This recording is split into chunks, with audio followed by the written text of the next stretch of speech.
Moi, il y a 2 ans en arrière, tu le sais, j'étais complètement réfractaire aux poissons d'élevage. J'ai eu la chance de venir avec toi en bateau et là, tu m'as montré ce que tu leur donnais à manger, comment ils étaient élevés, comment ils étaient coucounés. Et j'ai goûté les produits. Et il y a que les imbéciles qui ne changent pas d'avis et j'ai changé d'avis. Alors aujourd'hui, on est au Charlie avec le chef Richard Touax, chef étoilé, première étoile Michelin. Et on est très content de faire ce nouvel épisode de Parole de chef avec ce chef emblématique ici à Ajaccio, plus précisément dans le golfe d'Ajaccio, parce que le restaurant est situé à Porticcio, sur la rive sud du golfe. Merci Richard de nous accueillir. De rien, bonjour. Très très très heureux de venir te voir aujourd'hui. Pour commencer, j'aimerais peut-être pas parler tout de suite du chef, mais plus de l'homme. Comment est-ce que ça a démarré pour toi la cuisine ? Mais moi, ça a été une évidence. Je n'ai jamais voulu être médecin, montreur d'ours ou artiste. J'ai toujours voulu faire de la cuisine. D'ailleurs, je me suis même inscrit à l'école hôtelière de Perpignan en cachette de mes parents. Ils voulaient un autre chemin, une autre carrière pour peut-être. Toi Peut-être ils pensaient que j'aurais pu faire autre chose que cuisinier. Donc toi, cette passion, elle est arrivée très très jeune. Oui, moi j'ai toujours voulu faire ça. Mes parents cuisinaient très bien. Ma mère cuisinait la semaine, mon père cuisinait le week-end. Et voilà, ça a toujours été quelque chose d'assez important dans la famille, la nourriture.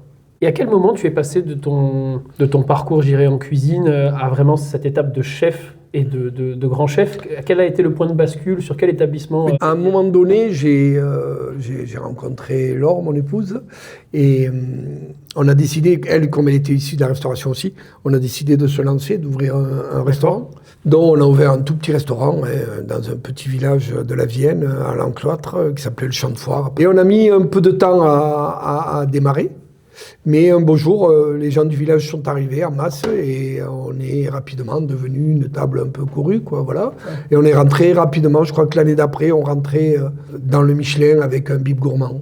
Là, ça a continué avec ta femme, avec Laure. Depuis, vous n'êtes jamais quittés. Et puis, cette aventure culinaire, cette passion pour la cuisine que toi, tu avais développée, elle l'a complètement adoptée. Vous êtes toujours en train de travailler aujourd'hui ici ensemble au Charlie. J'ai l'impression que c'est une belle histoire, tant de passion pour la cuisine que aussi d'un couple qui a réussi à construire toutes ces aventures ensemble. Alors, au départ, elle était peut-être pas toujours très très chaude à monter le niveau parce que elle n'avait pas ta passion. Alors voilà, on a eu des enfants. Il fallait s'occuper des enfants.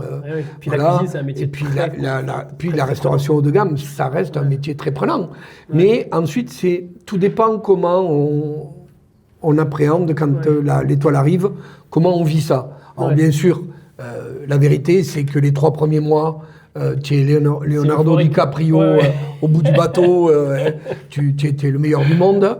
Quand tu réfléchis au bout de 3 mois, tu déchantes un peu parce que ça arrive d'avoir quelques mauvais commentaires, etc. Donc tu te remets en question. Et ensuite, nous, on l'a très très bien digéré. Ça n'a jamais été une charge que d'avoir une étoile.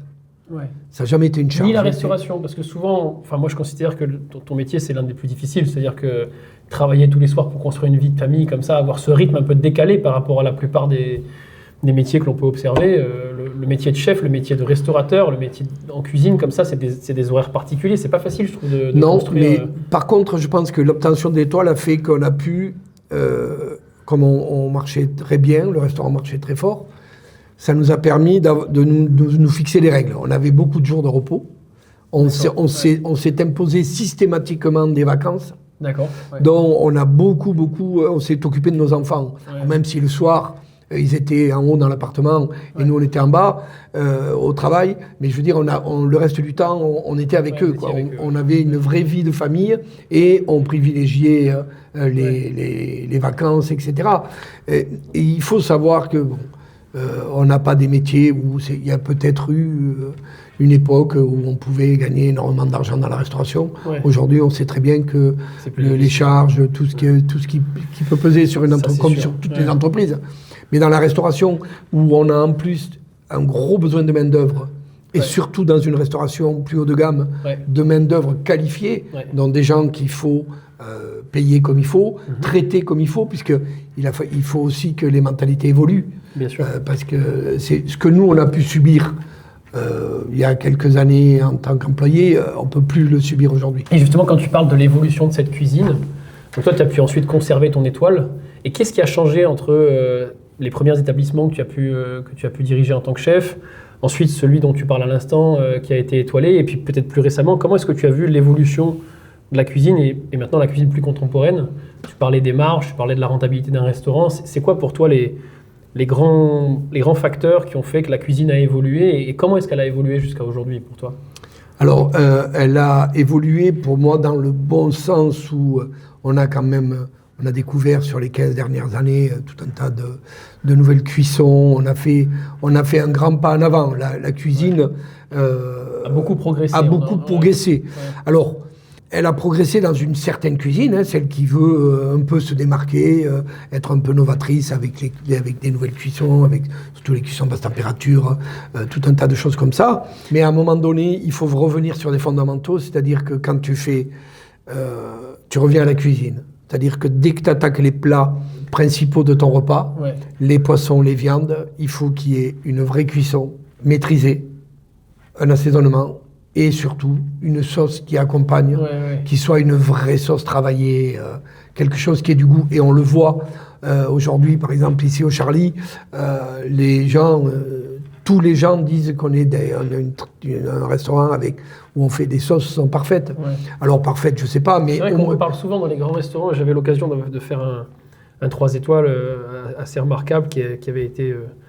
primé à de nombreuses reprises, et j'avais l'occasion de rencontrer le chef qui m'avait indiqué que dans son restaurant, les sauces, ce que tu viens de dire, les sauces sont capitales, et il avait plus de 40 sauces à préparer, ce qui était colossal avec son équipe en cuisine, et l'attention qu'il portait aux sauces était très importante.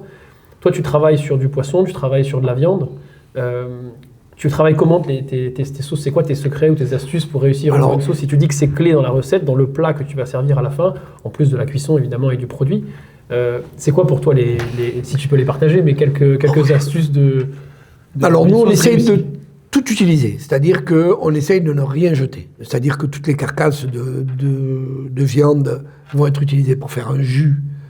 Si on sert un bœuf, on va faire un jus de bœuf. Si on fait du veau, on va faire un jus de veau, etc., etc. Et ensuite, pour les poissons, pareil, on va utiliser les arêtes. On va la peau, voilà. On va tout essayer de retravailler pour jeter déjà le moins de choses, puisqu'aujourd'hui, on a besoin de faire très attention. On a commencé à parler produits, à parler viande, à parler poisson. J'ai envie de te poser la question, qu'est-ce que tu recherches chez un producteur, chez un produit en fait, c'est quoi tes critères principaux quand tu dois être amené à sélectionner un nouveau produit pour ton restaurant que tu vas mettre à la carte, que tu vas travailler en cuisine? Qu'est-ce que tu regardes sur le produit? Qu'est-ce que tu cherches chez le producteur? C'est quoi tes critères clés, les critères importants que tu vas surveiller? Alors les deux, d'abord c'est la qualité du produit. Comment il est élevé de la naissance jusqu'à la mort de l'animal. Et après, moi je suis peut-être un mec à l'ancienne, mais c'est le feeling avec le producteur. Si je sens pas la personne que j'ai en face de moi, elle a beau faire le plus beau produit. La relation humaine, pour moi, c'est primordial. C'est primordial. C'est quelque chose qui disparaît, alors qu'aujourd'hui, c'est primordial. Ouais. Et tu parlais de la vie de l'animal. Qu'est-ce que tu vas faire pour essayer d'identifier la qualité d'un produit? Comment est-ce que tu vas le travailler? Si on parle du poisson, comment est-ce que tu vas juger de la qualité d'un poisson? Qu'est-ce que tu vas aller rechercher? Qu'est-ce que tu vas regarder tant chez un producteur que sur le produit en lui-même? Franchement, c'est la simplicité qui va parler. Tu prends un grand agneau, un grand veau ou un grand poisson, c'est sa fraîcheur, c'est l'alimentation qu'il a eue pendant sa vie qui va faire le produit. Et ensuite, juste snacker avec un peu d'huile d'olive. Et ensuite, une sauce, une garniture, basta. Il n'y a besoin de rien d'autre. C'est ça aussi que j'avais remarqué effectivement dans tes assiettes, c'est que c'est assez structuré. On met bien les produits en valeur. Et ça fait plaisir parce que je pense à mon poisson, si on parle un peu d'aquaculture maintenant. Quel est ton regard sur notre métier? Et peut-être le regard que tu portes sur l'historique en fait, de l'aquaculture? Parce que l'aquaculture, elle a été décriée pendant assez longtemps. Je pense à des reportages qu'il y a eu sur le saumon qui nous ont fait beaucoup de tort, où les gens généralisent des pratiques qui n'ont pas lieu d'être. Donc, comment est-ce que tu vois l'évolution de mon métier aujourd'hui et quel regard tu portes sur l'aquaculture? Alors, on en a déjà parlé tous les deux. Moi, il y a 2 ans en arrière, tu le sais, j'étais complètement réfractaire aux poissons d'élevage. Mais complètement réfractaire. J'ai pu travailler des poissons qui venaient d'Espagne, de Grèce, dans différents restaurants où je me suis aperçu que c'était pas un beau produit, quoi. Oui, donc c'était vraiment la qualité du produit. Ah, mais c'est la qualité du produit qui était décevante. Ouais. Quand je vois des bars, portions qui sont minces comme tout, il n'y a que du gras sur le ventre, quand tu te régales déjà pas à les vider. Ouais. Parce que tu as ce côté gras qui est viscéral, un peu gras viscéral qui est là sur tes doigts. Ouais. Et bon, donc tu imagines. Et quand je suis arrivé sur le golfe d'Ajaccio, bon, il y avait je suis parti dans le même état d'esprit. Hein. Et puis un jour... oui, tu es arrivé ici sans nous connaître, sans connaître absolument l'affaire, pas. D'abord, j'ai connu l'élevage grâce à une de tes tantes, de Poitiers, qui a emmené tes parents alors qu'ils habitent à 500 mètres du restaurant et qu'ils ne nous connaissaient pas. Et là, j'ai discuté avec tes parents et ils m'ont dit, voilà, écoutez, ok, on entend ce que vous voulez dire, hein, vous n'avez pas le poisson d'élevage, venez, ça nous ferait plaisir de vous inviter à passer une journée en mer avec nous, etc., vous faire visiter l'élevage. Découvrir le métier. Découvrir le produit, en fait. Parce que moi, j'ai toujours été très proche des petits producteurs qui font, parce que je sais qu'ils connaissent leurs animaux ou leurs légumes du début à la fin. Et moi, c'est ça qui me plaît, parce qu'on raconte une histoire, parce qu'on parle de la même chose. On parle parce que la cuisine, pour la faire au niveau où on l'a fait nous, il faut que ce soit une vraie passion. Donc la passion ne peut se partager qu'entre passionnés. Ouais. J'ai eu la chance de venir avec toi en bateau et là tu m'as raconté pendant une journée, tu m'as montré ce que tu leur donnais à manger, comment ils étaient élevés, comment ils étaient coucounés. Et j'ai goûté les produits. Et il y a que les imbéciles qui ne changent pas d'avis et j'ai changé d'avis. Et je ne me serais jamais imaginé mettre sur la carte de mon restaurant le nom d'un élevage. Mais j'ai fait ce chemin intellectuel je me suis dit, je mets l'agneau de chez Jean-Jacques ou le veau de chez Abatouch. Pourquoi je ne mettrais pas le poisson de Gloria Maris puisque, en définitive, il est exactement comme ces petits producteurs, mais c'est en mer. Voilà. Et donc, j'ai fait ce cheminement et j'en suis ravi et je regrette presque qu'on ne se soit pas connu plus tôt. Mais merci pour ce témoignage parce qu'il est très poignant et puis il est très touchant pour moi, je tiens à te le dire. Et surtout, ce qui moi me frappe, ce qui me marque et ce qui me touche profondément, c'est que tu aies pu prendre le temps de creuser la question, c'est-à-dire de venir nous voir sur la ferme, de comprendre notre métier, de passer des heures à poser des questions, à comprendre ce que l'on cherche à faire, cette pratique artisanale de notre métier, qui est très différente des très gros producteurs qu'on peut avoir en Méditerranée. Et au final, ça se retrouve dans le goût du produit, dans la qualité du produit, dans le résultat final. Et surtout, notre métier, le principe de l'élevage et de l'aquaculture en général, c'est effectivement d'aller chercher une solution aux enjeux alimentaires de demain, essayer de raccourcir cette chaîne alimentaire pour pouvoir nourrir plus de personnes. Et l'aquaculture, c'est une très surtout qu'on je n'ai pas évoqué dans ce que j'ai dit, mais aujourd'hui, quand tu réfléchis un peu, tu sais très bien que l'avenir, au niveau du poisson, il va passer obligatoirement par l'élevage. Parce qu'aujourd'hui, les mers sont décimées. Alors, c'est ces filets maillants, etc., qui pêchent sur des kilomètres par une véritable industrie de la pêche, qui aujourd'hui détruisent tout. J'ai un collaborateur qui est un Sénégalais, et on parlait quand il voit les maigres, il dit, oui, nous il m'a dit, il n'y a pas longtemps, on avait le même poisson beaucoup au Sénégal, puisque le maigre sauvage, c'est la courbine. La courbine, c'était un poisson que tous les Européens partaient pêcher. Plus personne ne dit je vais pêcher la courbine, il n'y en a plus. Alors qu'on s'est aperçu que si on fermait la pêche de temps en temps, comme on a fait avec par exemple le thon rouge, il y a 20 ans on a décidé de fermer le thon rouge. Aujourd'hui il y a du thon rouge partout en Méditerranée. Oui, et puis on n'a pas assez soutenu moi je dis souvent qu'on n'a pas assez soutenu la petite pêche, c'est-à-dire la pêche artisanale. Malheureusement, il y a maintenant quand il y a des chalutiers de 30 mètres qui viennent tout détruire, c'est pas le petit pêcheur qui a son bateau de 10 mètres ou de 15 mètres qui a besoin de nourrir sa ville, son village et qui lui fait pas de dégâts sur les fonds marins. Donc on a fait parfois des raccourcis sur la pêche qui n'ont pas lieu d'être, c'est-à-dire que la petite pêche, il faut la préserver, il faut la protéger, il faut la développer. Et c'est pareil sur l'aquaculture. Mais je dirais même sur la pêche intensive, peut-être sur la pêche industrielle, on en a besoin. On a besoin de nourrir une population qui est là, qui est grandissante et qui a besoin de manger. Mais ça pourrait être beaucoup mieux encadré. Bien sûr. Je veux dire, aujourd'hui, à part pour faire plaisir à 3 autochtones qui ont envie de manger de la baleine, je vois quel est l'intérêt d'aller tuer des baleines. C'est vrai. On peut prendre autre chose. Voilà. Je comprends qu'un Esquimau ait besoin de tuer une baleine. parce qu'il est sur son île, parce qu'il est, voilà, il a besoin de vivre et de manger. Mais nous, est-ce que pour la cosmétique ou pour d'autres choses, on a besoin, comme font les Japonais, soi-disant avec des études, etc., de continuer à éradiquer la baleine? Non, ça ne peut passer que par une prise de conscience collective. Merci beaucoup, Richard. Merci à vous. On a fait le tour. On va passer en cuisine maintenant, parce que ça va être le moment de passer sur les fourneaux. On a de la chance, la cuisine elle est juste derrière. On va pouvoir travailler un gros maigre label rouge. Donc là, on a un maigre de 6 kg, donc il est même plutôt comme ça. On va avoir l'occasion de sublimer ce produit. J'ai hâte de voir ce que tu vas faire avec ce... Avec grand plaisir. Allez, on y va. Allez, on y va. Ça y est, on est arrivé en cuisine. On est arrivé en cuisine. Le maigre a déjà été un petit peu travaillé. Je vois qu'il a été vidé, caillé, un peu coupé. On l'a vidé, caillé. Ouais.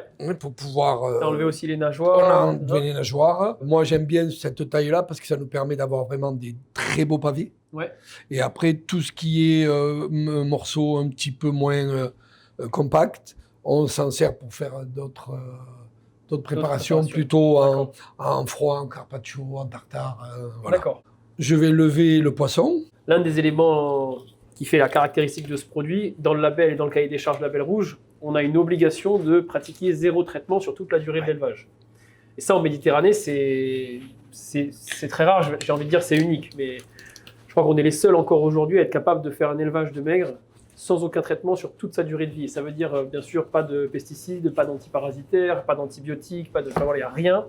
Le produit est vraiment élevé sans aucun traitement. Donc voilà, là on a donc levé nos filets, notre poisson est désarrêté. Donc on va s'occuper de venir, je répète, tout ça pour nous c'est absolument pas de la perte, puisque ce sont des choses qui vont rentrer dans une deuxième recette. Et là on va partir à tailler le pavé de poisson. Vraiment sur la partie, sur le dos. Voilà, sur le dos, où on va véritablement avoir de quoi faire un magnifique pavé. Ouais, puis une très belle épaisseur. Voilà, là, on voit bien que... On va faire 2 recettes, une chaude, une froide. Tout ce qui est la partie que je t'expliquais, ventre, on va venir faire des tranches. Alors moi, j'aime les carpaccio, mais j'aime aussi avoir plutôt la coupe un peu sashimi. Ouais, un peu plus épaisse. D'être un peu plus épais. Ouais. On va venir les mettre sur l'assiette. Donc, on va assaisonner fleur de sel, poivre en grains. Alors là, on est sur un gel d'oignon. Là, pareil, on a une petite pâte d'herbe. Et ensuite, donc, on va venir avec tous nos petits condiments. On est sur le lactaire délicieux, des petites rondelles de carottes.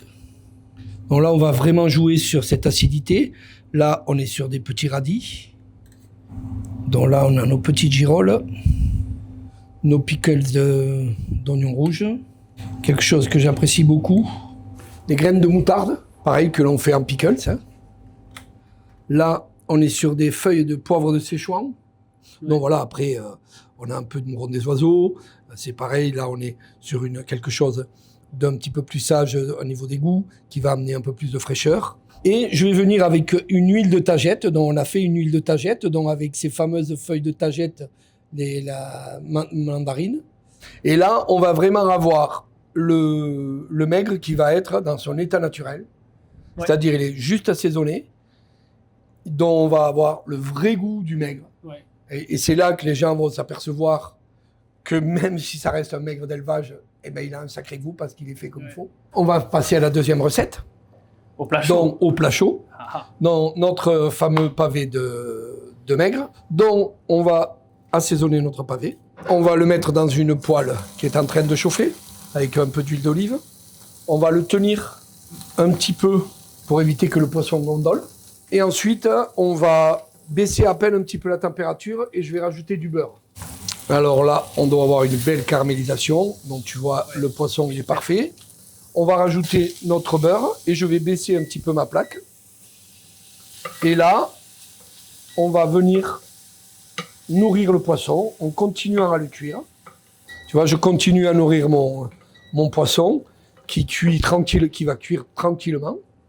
Et alors, cette recette, je l'ai imaginée avec un produit que j'adore, qui est un produit complètement de saison. On est sur le topinambour. Donc, on a cuit sous vide nos topinambours. Okay. Ensuite, avec une petite cuillère, on a enlevé l'intérieur. On a continué à faire cuire l'intérieur pour en faire une purée. Et on a fait frire la peau du topinambour. Et c'est pour ça qu'en plus, pour cette recette, j'aime bien avoir la peau bien cuite et bien grillée, parce qu'on aura aussi le grillé du topinambour. On va prendre nos coques de topinambour. On va les farcir avec notre crème de topinambour. On va mettre un tout petit peu de purée de topinambour au fond de l'assiette. Ce qui nous permettra de pouvoir poser les topinambours et qui tiennent bien droit. On a pris quelques topinambours crus qu'on a découpés en lamelles. On les a fait frire à 140 degrés. Alors, il ne faut pas les faire frire trop fort pour faire nos chips, parce que sinon, ça brûle et c'est tout de suite, et ça devient assez amer. On va venir prendre notre poisson qui a reposé. On va venir le déposer dans l'assiette. On a notre fameux jus de poulet que l'on dégraisse, mais pas trop, parce que j'aime bien avoir cette espèce de jus un peu tranché. Je vais venir positionner un petit peu d'émulsion sur l'assiette. On va venir trancher avec le jus. Et donc, comme on est en plein hiver et que c'est la pleine saison, on va rajouter un petit côté un peu gourmand quand même sur notre maigre. On va venir râper un peu de truffe noire pour venir apporter un peu plus de profondeur à l'assiette. Donc maintenant, on va passer à la dégustation. Allez, vas-y, fais-toi plaisir. Non pas je sois un expert, mais là, j'avoue que j'ai très envie de goûter, tu vois. Déjà sur le... Donc surtout, bien penser à prendre un petit peu de... Ouais, c'est ce que tu disais tout à l'heure, plusieurs choses en même temps pour pouvoir avoir les différentes saveurs qui s'expriment.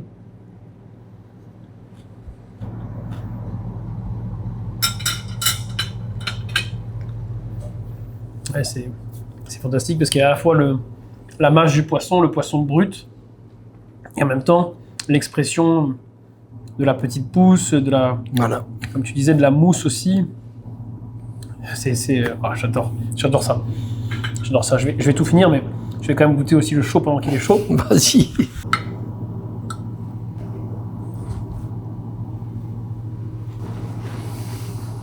Waouh. Ben moi j'adore ce produit, mais c'est vrai que là, tu vois, avec la peau cuite comme ça, c'est excellent. Il est parfaitement cuit évidemment. Le petit jus de poulet, on le sent, mais il n'est pas dominant, donc c'est très agréable. Et ce topinambour, alors comment est-ce qu'on le mange? J'ai presque envie de le prendre à la main, tu peux le manger avec les doigts. Ouais, j'ai envie de... Ça fait aussi partie de cette désacralisation aujourd'hui de la cuisine. Ouais, c'est vrai, Moi, j'adore quand les clients, on fait beaucoup de... Surtout dans les entrées, etc. On fait des plats à déguster avec les doigts parce que je trouve que ça amène une dimension différente à la dégustation. Parce que c'est important de manger avec les doigts. C'est excellent, ça. Oh, franchement, putain, le croquant... Ah, c'est excellent, c'est excellent. J'ai envie de tout finir. Merci beaucoup, Richard. Ben de rien, avec plaisir. Extraordinaire. On a passé un super moment, on a appris plein de choses. Et merci d'avoir pris le temps de découvrir nos produits. C'était un plaisir pour moi aussi. De creuser la question, de t'y être penché sérieusement. Et quand je vois le résultat, je suis vraiment très heureux, très fier aussi du travail des équipes parce que c'est un métier difficile, on ne le dit pas assez, mais c'est un métier en pleine mer avec les intempéries, avec tous ces éléments-là. Donc, c'est pas des métiers faciles, comme la restauration. Et là, on a la chance d'avoir sublimé tout ça. Merci infiniment. Mais de rien, avec grand plaisir. À bientôt. Bientôt.